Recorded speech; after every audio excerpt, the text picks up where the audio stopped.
ખજૂર પાક આપણે બનાવવાની શરૂઆત કરશું તો ગેસ ચાલુ કરી દીધો છે. આમાં 2-3 ચમચી ઘી નાખશું.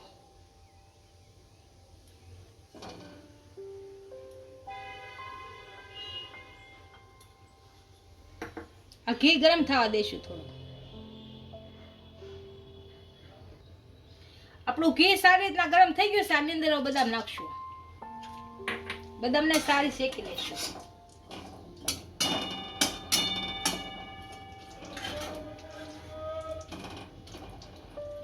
કાજુ નાખશું અને પિસ્તા નાખશું અને ઘીમાં શેકી લેશું.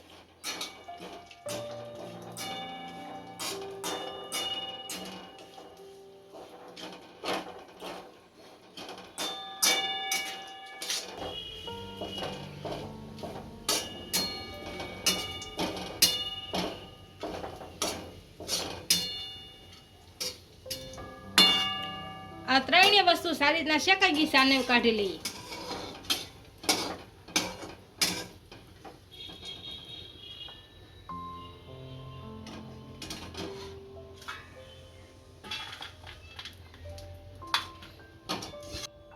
હવે આની અંદર આપણે 3 થી 4 ચમચી ઘી નાખશું.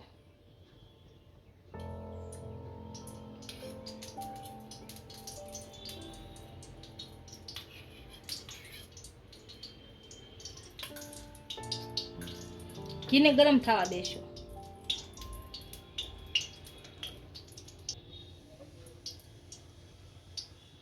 આપણું ઘી સારી રીતના ગરમ થઈ ગયું છે. આમાં હવે ખજૂર નાખીશું. આપણે આમાં પોચો ખજૂર જોઈએ. ખજૂરને શેકી લેશું. આમાં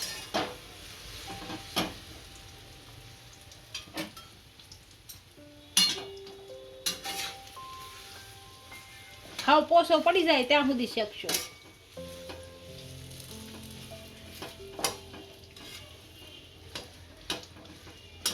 અંદરથી આપણે ઠળિયા કાઢી લીધા છે. જો કોક રહી જાય તો જોઈએ આપણે.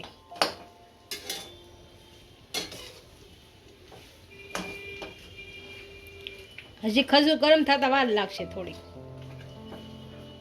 આપણો ખજૂર સારી રીતના શેકાઈ ગયો છે. આમાં શેકેલા ડ્રાયફ્રૂટ નાખીશું. કાજુ બદામ ને પિસ્તા.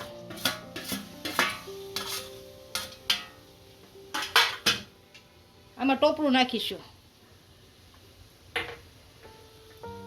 આમાં થોડાક ખખ નાખશું. થોડાક પછી નાખશું.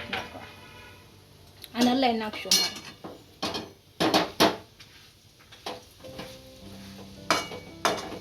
હાવ મિક્સ થઈ જાય ત્યાં સુધી હલાવશું.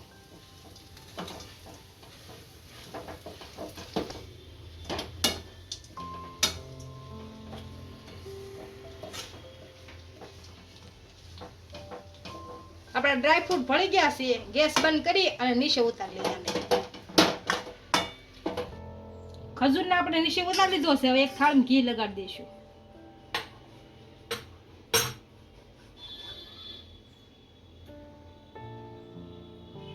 એટલે આપણો ખજૂર નીચે લાગે નહીં થાળીમાં. હવે આમ થાળી પાથરી દઈશું.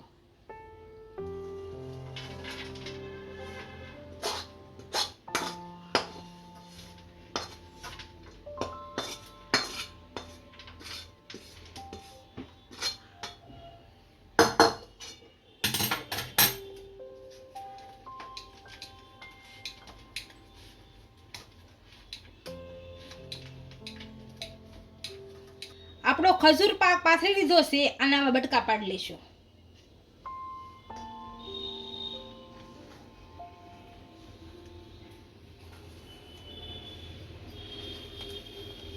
આપણો ખજૂર પાક તૈયાર થઈ ગયો છે. એને એક ડીશમાં સર્વ કરી લઈશું.